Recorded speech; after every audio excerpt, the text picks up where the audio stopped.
Alors, donc on va commencer maintenant. On va faire la suite de ce qu'on a commencé pour la première partie.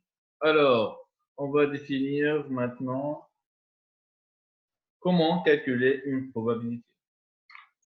Alors, on va commencer par ce qu'on appelle la formule de Laplace. Donc, vous avez la formule sur votre polycope.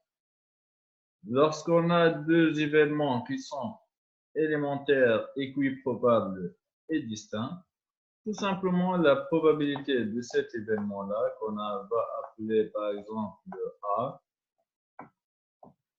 c'est égal à quoi? C'est égal à un rapport entre deux composantes. La première composante, c'est ce qu'on appelle le nombre de cas favorables à A.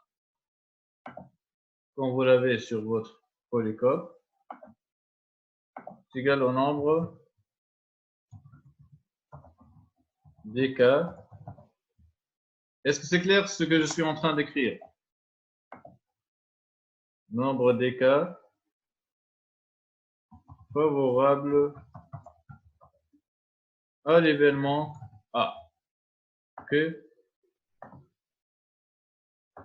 Donc ça, c'est pour la première partie qui existe au dénominateur. Pour la deuxième partie qui existe au dénominateur, c'est tout simplement le nombre. Le nombre des cas possibles. Très bien. Donc là, on va définir ce qu'on appelle le nombre des cas possibles. Nombre des cas possibles.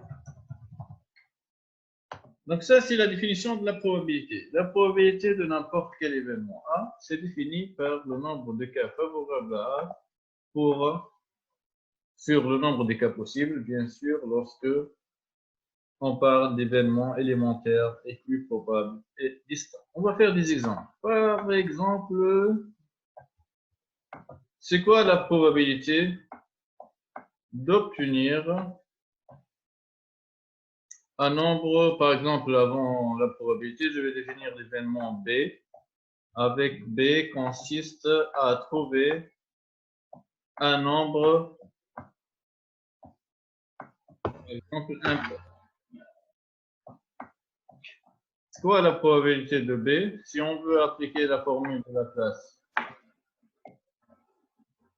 la probabilité de B, elle est égale à quoi? C'est quoi le nombre de cas favorables à B? Tout d'abord, je vais voir le oméga. Le oméga, il est composé par 1, 2, 3, 4, 5 et 6.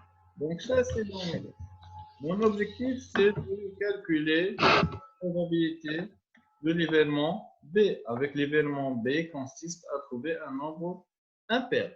Donc là, je vais appliquer la formule de Laplace qui consiste à dire que la probabilité est égale au nombre de cas favorables sur le nombre de cas possibles.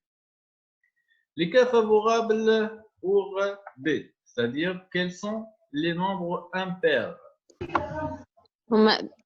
Trois sur Le 1, le 3 et le 5. Donc, on a réellement 3 cas favorables, qui sont le 1, le 3 et le 5. Et 3 sur 6. le nombre de cas possibles, c'est tout simplement sur l'ensemble des composantes qui contiennent oméga. Donc, c'est tout simplement 3 sur 6, qui est égal, autrement dit, 1 demi. Okay.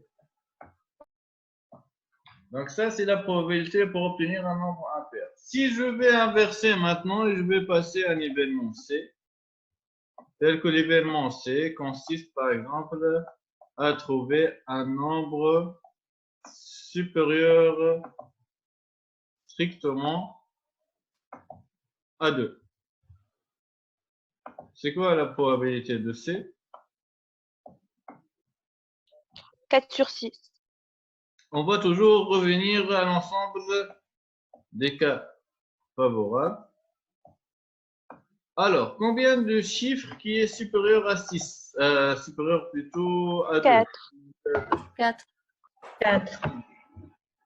Très bien. Donc, on a le 3, le 4, le 5 et le 6.